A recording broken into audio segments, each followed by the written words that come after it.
How's it going, everybody? Jack's Journalism back with another video, and today I'm happy to do the second video in my series of Alpha Draft Challenger League teams. Today we're going to be talking about Cerberus eSports, now known as Noble Esports, just got picked up by a new organization, and a pretty promising team, to be honest. I think they're in the same boat as Crewcade in the fact that they're like a top middle-of-the-pack team. I'd rate them as a pretty good contender for like a fourth place team right now, but I don't think they quite break the top three, and we'll have to see as the league progresses if they progress as well. I think this team has a lot of potential, and the fact that they've been picked up by a bigger organization is great because it lets me think that they know that this team has potential and that they're willing to invest in refining it. And I think that this team could easily be a top challenger contender within 2 months, like 1 month, 2 months, 3 months. We really don't know until we see if these players actually do develop. So first things first, in week 1 of the ADCL, this team did go 3-1. So pretty good score overall. Their only loss came to Cloud9 Tempest, which is one of those top 2, top 3 teams right now. So really can be happy with their first week of play. They've gotten a lot of hype around their mid laner, Rockin', but I think that as this league has gone on, even in the short time that it's been going, has really shown that there's more to this Noble team than just playing around Rockin'. And I really do want to highlight some of that. So getting right into it with the roster breakdown, their top laner, Fugis, is a very carry-oriented player. He's defaulted to Aurelia in 2 out of his 4 games, and most of the time has Hecarim banned against him, but played that one as well. You'll see this guy getting solo kills in lane. He doesn't really convert his lead to team fighting that well, I don't think. I'm not particularly sold on his Aurelia play because while he gets these lane advantages, his team fighting is very sloppy, and I don't think it really contributes that much overall. When he does play things like Hecarim and Maokai, like it's a very big difference in his team fighting. He will come through a lot heavier on those. I'm just not sold on his individual play when the team really centers around this 5v5 style. So we'll see what comes out from him, but a good carry player. Their jungler, Mini, he is often touted as like an early game jungle with a lot of aggression and pressure. The thing is that his champion pool has made that a little bit tough to pull off. He's played Zac, Sejuani, and Rek'Sai, so 3 of your big junglers. The thing is, his early game on Zac and Sejuani isn't that impressive. I don't think it's very aggressive or dominant at all. When he finds himself in the right place at the right time, he's generally pretty good about executing and actually getting his team a lead. But I don't think that he's a really big catalyst in the early game at all, particularly given how slow it actually is. And then Rockin', there's a lot to talk about with Rockin'. They're star mid laner from Brazil, going to school at UCLA, known for his Morgana play, which we still haven't seen yet. It's been permabanned, and I don't know if that's out of scrim results, solo queue, or respect, or whatever, but typically this guy draws bans. You'll see the Morgana every time. He has shown up some good performances on like Lissandra, things that he can team fight well with. You'll see this guy really coming up big, and he works as a hard initiation when he's playing things like Lissandra, but we've also seen him take a little bit of a backseat too. I was kind of worried at first it would be a one-dimensional team that played only around their mid laner, but they've proven that to be false. And Rockin', though he's not going to get a huge advantage in lane or press the advantage when he does get it, he is very adept at team fighting, and that's where he really shines through. Their bottom lane would be Firepower or Fire and Novel, and they've actually impressed me more and more as the games have gone on. At first I was kind of like, average bottom lane, but now I think they actually really do have something special. Fire, first and foremost, is the team shot caller, and he has done a phenomenal job so far.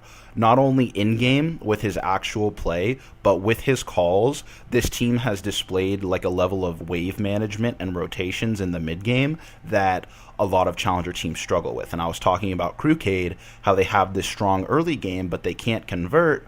Well, if they watch Noble play, which, I mean, they lost against Noble because they have this ability to convert even gold spreads, even deficits, as well as leads. They can just turn that into mid to late game advantages pretty efficiently, and that's off of the back of firepower. In terms of his individual play, he's played a little bit of Graves. He had a really good game on Jinx where he was kind of just free shooting from the back line. Had a phenomenal game on Lucian. So this guy's got the mechanics to show up. He's got a good head on his shoulders in terms of game knowledge and shot calling. So I'm really excited to see this guy. And then Novel is very understated as his support. He's been playing a lot of tanks. He plays Nautilus.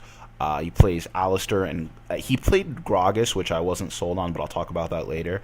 But Novel, I just think he does a lot more in team fights than meets the eye, and he also is very good about being elsewhere on the map when Fire is fine. Like, he will leave Fire, and Fire will play the solo appropriately while Novel is off on the map trying to make plays for Rockin', trying to make plays for Fugis. So a very good player there, and the bot lane works. So to break down their matches, they started off week 1, game 1 against SYNRGY, and this was kind of blank slate, right? Nobody had too high expectations for either team. We were kind of looking at it objectively. And at first, I was kind of thinking the teams were evenly matched because SYNRGY was just getting good trades off early, and Noble was kind of scrambling to get towers, and, you know, they tried rotating their bot lane top. They got collapsed on. They lost a tower in reply. Things just did not look great for them. I think come the 20-minute mark, they did have a gold lead, but they were down like 4 kills, they were down 2 dragons, and they were down in towers. So obviously they find gold where they can, but the early game just wasn't going in their favor. Come 25 minutes, things are still kind of looking not necessarily grim for them, but they're not looking great.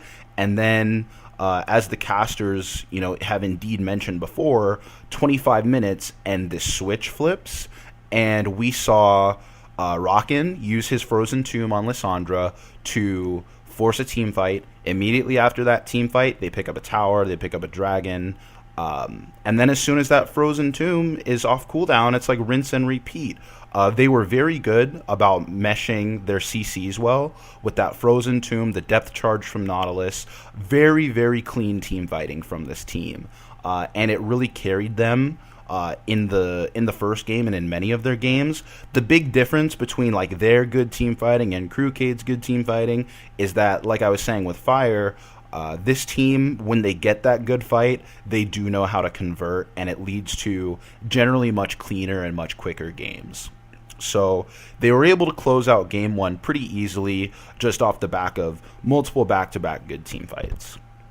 And then heading into game 2, they played against Crewcade, and this was a match that I was excited to watch. I watched it twice, actually, because one time I was kind of watching all of Crewcade's games, getting a good read on them, and I decided to rewatch it when I wanted to talk a little bit about Noble, and it was just, I said it before in the Crewcade video, it was a very good display of the strengths of not only Crewcade, but also Cerberus.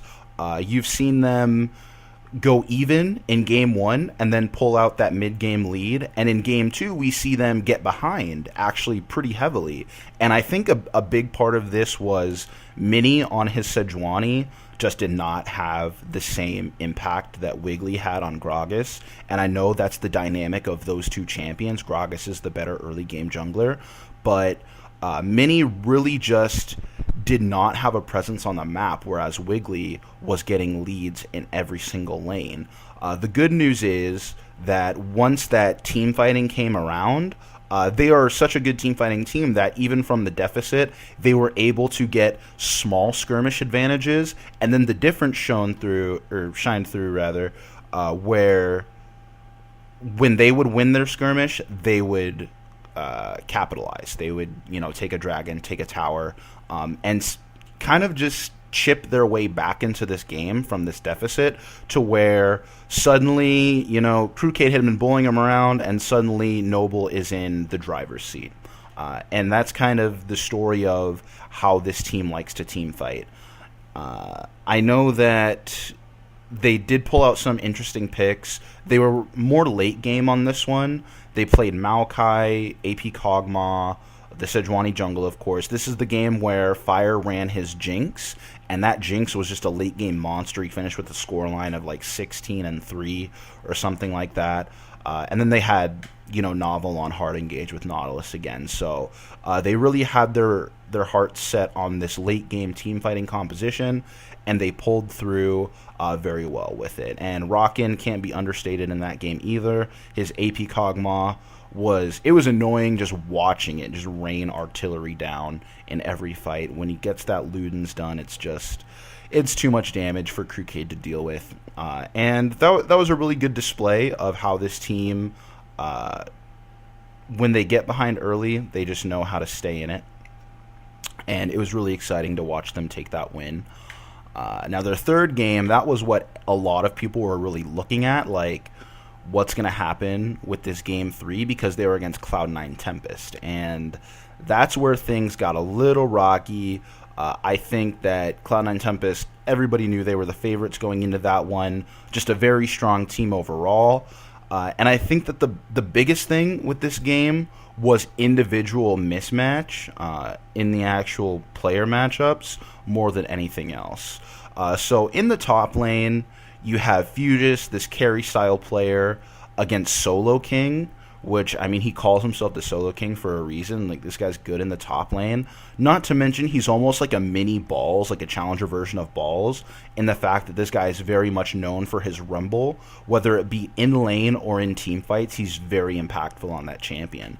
So, not only is Fugis against Solo King, but they gave him rumble as well, which was actually a really good matchup, because Fugis solo killed Solo King in lane, and he really was running that lane until a little bit into the mid game. Cloud9 Tempest started getting a little bit of a lead, and then Hard really made a big impact in that lane and ended up winning the whole thing for Solo overall. But Fugis had an actually really good performance, shutting down one of the best top laners in the ADCL. So I think he really proved that he is worth his salt as a laner on that Aurelia, but the same kind of problems came through in that he just wasn't a team fight presence on that champion, regardless of doing well in lane. In the jungle, I think it was pretty clear. I rate Hard as a very much better jungler than Mini, and they tried to ban him out a little bit. They got a little cute in the draft phase where they first picked the Gragas, and then second rotation grabbed the Sejuani right away while banning his Nidalee. And you're kind of thinking like, okay, I see what you're doing, banning out Hard, but he's just going to pick that Rek'Sai, and he picked the Rek'Sai. He was a huge factor on the Rek'Sai, so interesting move in the draft, but really didn't work out. Mini on the Sejuani just got out jungled in the early game, and come team fights, his Glacial Prison just wasn't much of a presence. And in the mid lane, that was the real big test for Rockin over anybody else, because you've got this very hyped mid laner coming from Brazil against like the true hope of North American mid laners, the challenger player Yusui, who is known to just solo carry, known to be a very mechanically gifted player. And in true Cloud9 Tempest fashion, they last pick him a Cho'Gath to counter Rockin's Lissandra, and all he really had to do was survive the burst from her rotation, and he would be fine in that matchup. And Yusui proved he could come up big, even on a champion like Cho'Gath, still turn it into an assassin. He was solo killing people throughout the game and played a big role in team fights. In the bot lane, Fire and Novel were at a little bit of a disadvantage just because of that Gragas pick. Fire had the Graves for himself again, but Laud was running Lucian and Sheep was running Nautilus. Not only is Nautilus a comfort pick for Sheep, but this guy's really good, and you're against a Gragas. Gragas just does not do the same thing in the support role that he does in the jungle role. His CC doesn't stack up, and that percent health damage is less of a factor than you would really think going against somebody like Nautilus when he still has that Titan's Wrath shield, and he was coming out on top of all of the trades anyway. The biggest tipping point in this game, though, had to be the dragon control, where Noble got a little bit ahead of themselves early. They tried to take a dragon, but when you're against a 1,000 true damage feast from Cho'Gath, that's not always going to work out. So in that first dragon attempt, Yusui steals the dragon, and then I think Cloud9 Tempest picks up like a 2-for-1 trade. So overall, things just did not go well. And from that lead, Hard really went into Super Saiyan mode, where he was ganking lanes much more frequently, and all of his ganks were just like that much more lethal and that much more potent. And when he wasn't in lanes, he had abandoned his own jungle, and Minnie's jungle was now his. And you had Yusui backing him up, you had Sheep roaming up into the jungle, and Solo King always ready to run down, to where Hard was just in Minnie's face, and there was nothing that Noble could really do about it with Cloud9 Tempest backing him up. So as the game developed, more dragons just went in Cloud9 Tempest's favor, and Noble was more... they had to resort to finding picks. The only problem was they were so far behind that after they found these picks, they really couldn't convert to anything. And the desperation showed when they found a pick on Yusui in the bot lane, and they still hadn't even taken the tier 1 tower. So they rushed that down, they rushed the tier 2, but they have all 5 committed to this tier 2. Whereas Cloud9 Tempest, I mean, they're a veteran team. They're experienced. They know when this happens, they can just rush down mid lane, and in the time it takes Noble to take this tier 2 tower, they had taken the inhibitor. And it's like Noble just got completely screwed out of that trade, and at this point, the only thing they had left to do, the only option they had, was to try and get a flank. So they scramble for this flank. Cloud9 Tempest, they already see it coming. They react perfectly. Yusui off the respawn basically completely closes and reflanks. Cloud9 Tempest just clean up Noble in that exchange, and from there it was a matter of taking Baron, taking another dragon, rushing the Nexus, and it was pretty much that. It was a very outclassed game for Noble, and I think it's what separates them from the top teams. They've shown they can play at a high level with them, but it's just not the best. They did rebound, however, ridiculously onto Inertia Gaming in their 4th game of the week. And if you watch this game separately, if you knew nothing about either team and you just watched this game, you would think that Noble is like the best team in the ADCL, or at least like top 2, because this game was a systematic dismantling of Inertia, and it started right off the bat. Let's see, for their composition, Fuges was on Hecarim, which, like I said, was banned against him quite a bit. This is his first time getting Hecarim for the week. Mini, however, was playing Rek'Sai, which actually did kind of display him as an early game presence. When he was on the Zac in game 1 and the Sejuani in game 2 and 3, he really didn't have that much of a presence, but put him on the Rek'Sai, and this guy was making moves early, and it's kind of curious as to if they're going to prioritize that champion higher in their upcoming matches. Rockin was on Ahri rather than Lissandra or Kog'Maw. With this pick, didn't really hard carry on his own, but showed that he was proficient on it. It was enough to get a good lead in lane, and he was still a presence in fights. So Rockin's Ahri was decent, and then Lucian Alistar for the bottom lane. And the Alistar pick was not mentioned very much in the game, in the cast, but the Alistair pick was huge for Novel, and I honestly think that's something they're going to default to a lot more if it's not banned, because they were able to pick up First Blood with Lucian Nautilus into, I think it was not Jinx. Yeah, it was Jinx. Or Lucian Alistair into Jinx Nautilus. They were able to First Blood the Inertia bot lane within 3 minutes of the game, like pretty much right off the bat. It was Mini that had come to gank, but he wasn't even needed.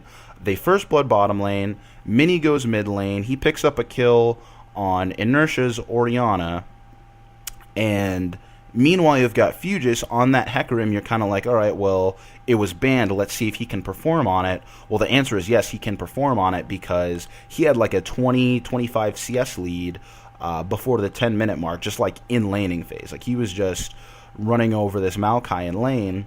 And Inertia kind of pulled a Noble from their game against Cloud9 Tempest. They tried an early Dragon, which I'm thinking they thought was a sneak, but they really just did not have the vision coverage. They did not clear the proper wards. They were able to get a good teleport off from Fugis.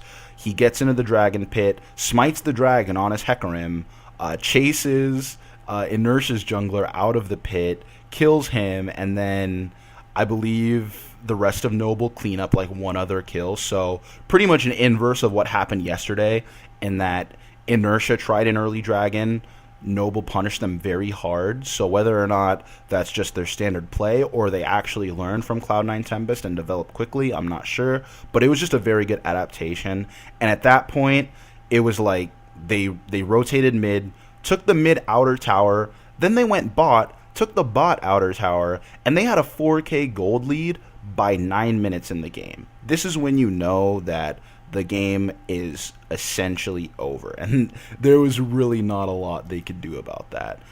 The biggest thing, though, was just that transitioning into the mid game, the wave management that Froskurin and Sifa like to talk about so much from Noble, it was really put on display, because every single tower that they took, every single dragon that they took, was with only half of the roster, like a very as few people as were necessary to take the objective, while everybody else was pushing something somewhere else on the map. And come mid game, you see Noble rotating from tier 2 to tier 2 to tier 2, just whittling down this tower and hoping to make a pick. And the thing was, they were being very patient about it. And there was really nothing Inertia could do but bounce around towers trying to stop them from going down. And this is where I think that the Alistair pick actually came up huge, is in their siege, Novel was just able to hit that ultimate, hit that flash, and make so many plays. And he could just create picks that were otherwise unobtainable, and off of those picks, the towers went down shortly after. So it was a very, very controlled siege coming out of Noble in the mid game. And one of the biggest things that I have got to credit Noble on before I'm done talking about this game is their Baron play. Obviously, so many games are lost to Baron. So many Barons are stolen. Games are stalled out. It is very annoying to watch a team in the lead lose that lead or end up stalling another 5 minutes because the enemy team got a Baron.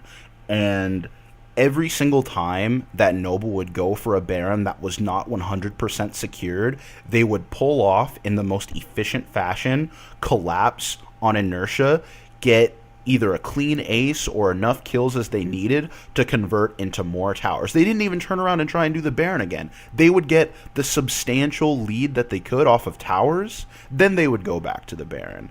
And that was really good until finally Inertia couldn't contest the Baron anymore. And at that point, the lead was so big, they just took that objective, rushed down the inhibitors, closed out the game. It was not even close, and it actually really displayed Noble's strengths. And I'm excited to see what they do against other top teams, because like I said, I'm not entirely convinced that they are like a top 3 team, but I think they have the potential to be there. And hopefully this acquisition from Noble Esports will give them a little bit more structure and platform to do so.